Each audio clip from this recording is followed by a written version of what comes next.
Good morning to all. Welcome to TSM school. हम पढ़ रहे हैं कक्षा 6 हिंदी व्याकरण का पाठ्यक्रम। आज हम आपकी पाठ्य पुस्तक पंखुड़ी से पाठ 14 पढ़ेंगे। पाठ 14 है आपका क्रिया विशेषण। क्रिया विशेषण एक अव्यय है।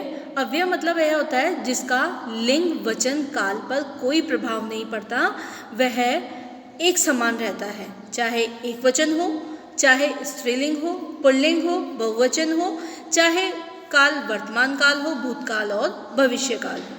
ठीक है, इसका मतलब ये है कि अगर इनमें कोई परिवर्तन नहीं हो रहा तो ये कौन से शब्द हैं? अविकारी शब्द हैं। अविकारी शब्द कौन से होते हैं? जिनका लिंग वचन काल पर कोई प्रभाव नहीं पड़ता, वह अविकारी शब्द होते हैं। और विकारी शब्द क्या कौन से होते हैं? जिनका लिंग वचन काल पर प्रभाव पड़ता है, यानी वे परिवर्तित होते रहते हैं लिंग के आधार पर, वचन के आधार पर और काल के आधार पर। ठीक है, तो यहाँ पर जो क्रिया विशेषण शब्द जो होंगे वह अव्यय होंगे। अव्यय का अर्थ होता है जिनका लिंग वचन काल के आधार पर कोई परिवर्तन नहीं होता है। अब क्रिया विशेषण किसे कहते हैं?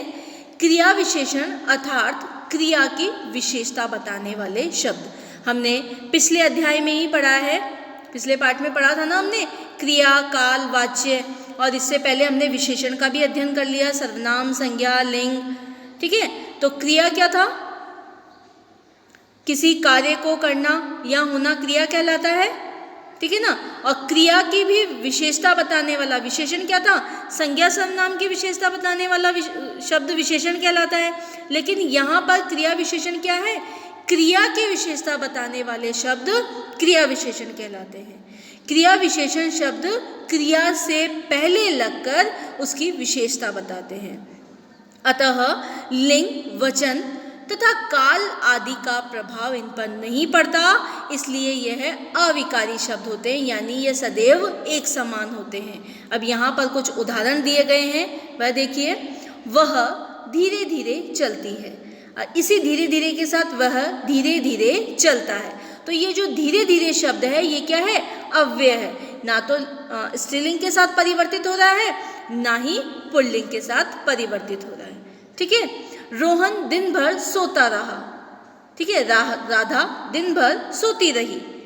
योगिता अंदर बैठी पढ़ रही है। दादाजी प्रतिदिन घूमने जाते हैं। अब ऊपर जो वाक्य दिए गए हैं इसमें धीरे धीरे, दिन भर, अंदर, प्रतिदिन, ये सारे जो शब्द हैं वो क्रिया की विशेषता बता रहे हैं।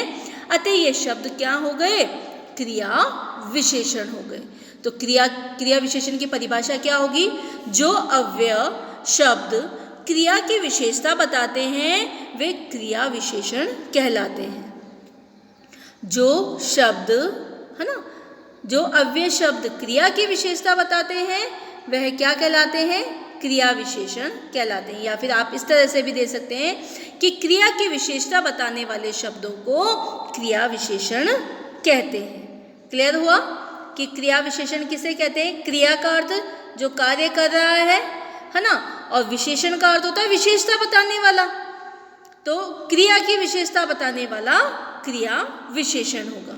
क्रिया विशेषण के 4 भेद होते हैं: रीतिवाचक क्रिया विशेषण, स्थानवाचक क्रिया विशेषण, कालवाचक क्रिया विशेषण, परिमाणवाचक क्रिया विशेषण। रीतिवाचक क्रिया विशेषण क्या होता है?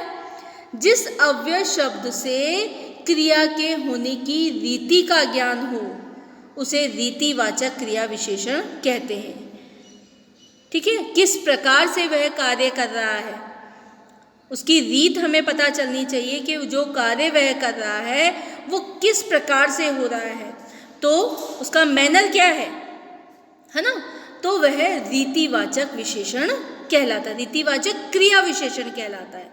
जैसे उदाहरण देखिए, अनुपमा ने ध्यानपूर्वक पढ़ाई की। अब अनुपमा ने पढ़ाई कैसे की? ध्यानपूर्वक। उसका मैनर बताया हमें।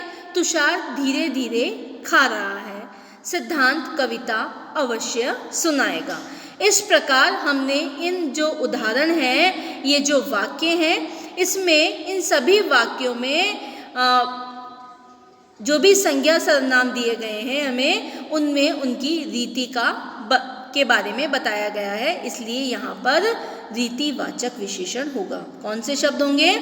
जिस अवयव शब्द से क्रिया के होने की रीति, क्रिया किस प्रकार की रीत से हो रही है उसका ध्यान हमें करवा रहे हों, वह रीतिवाचक विशेषण कहलाते हैं।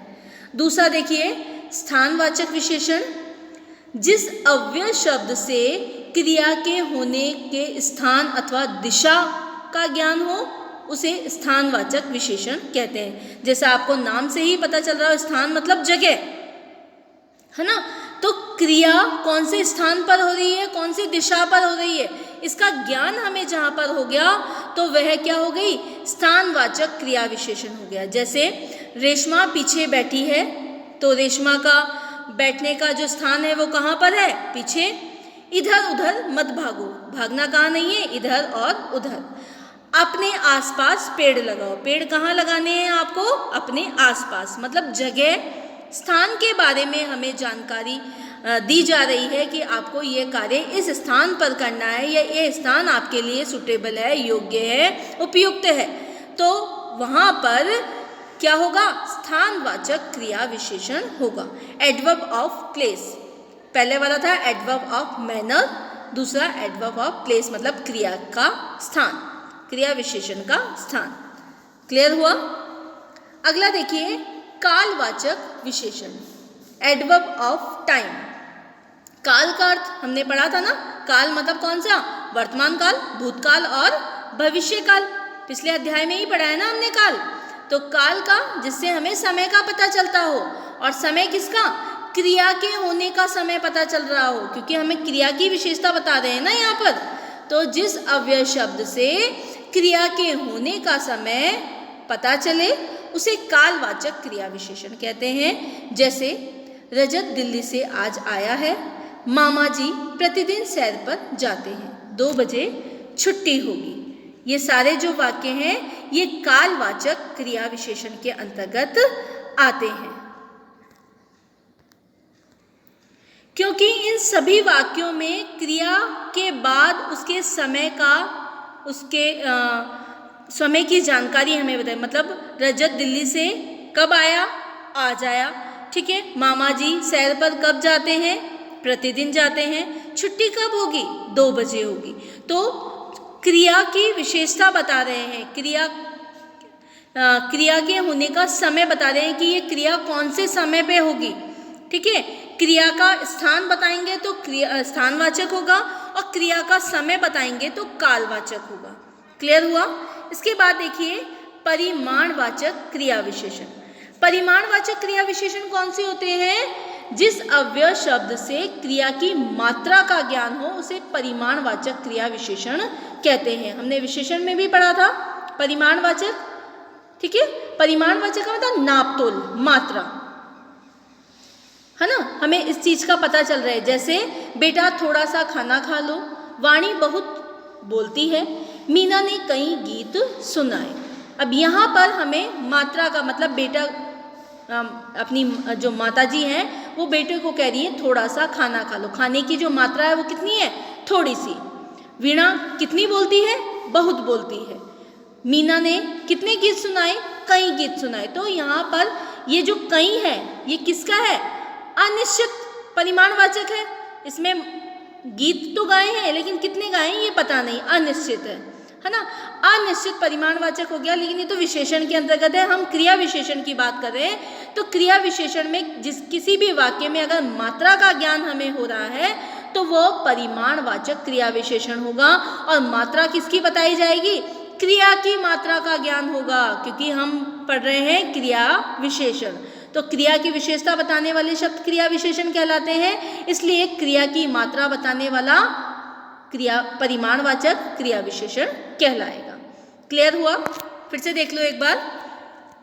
सबसे पहले तो जो क्रिया विशेषण है वो क्या है, क्रिया की विशेषता बताने वाले शब्द है। और ये शब्द हमेशा अविकारी शब्द होते हैं। इनका लिंग वचन काल पर कोई प्रभाव नहीं पड़ता है। इसके 4 भेद बताए गए हैं, रीतिवाचक क्रिया विशेषण, स्थानवाचक क्रिया विशेषण, कालवाचक क्रिया विशेषण और परिमाणवाचक क्रिया विशेषण। रीतिवाचक क्रिया विशेषण में क्रिया की रीति का यानी मैनर का पता चल रहा है हमें कि किस प्रकार से ये कार्य संपन्न किया जा रहा है। स्थानवाचक से क्रिया के होने का स्थान या दिशा का ज्ञान होता हो वह स्थानवाचक क्रिया विशेषण कहलाते हैं। कालवाचक में क्रिया के होने का समय का ज्ञान हमें हो रहा है वे कालवाचक क्रिया विशेषण होंगे। और परिमाणवाचक क्रिया विशेषण में कौन सा होगा? जो क्रिया की मात्रा का ज्ञान हमें कराते हैं वह परिमाणवाचक क्रिया विशेषण कहलाते हैं। क्लियर हुआ? फिर से देख लो एक बार। क्रिया की विशेषता बताने वाले शब्दों को हम क्या कहते हैं? क्रिया विशेषण कहते हैं। और क्रिया विशेषण 4 प्रकार के होते हैं, 4 भेद होते हैं, रीतिवाचक, स्थानवाचक, कालवाचक और परिमाणवाचक क्रिया विशेषण। आया समझ में?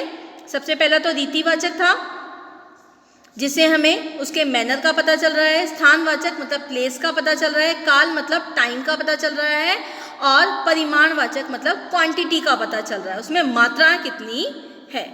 धन्यवाद।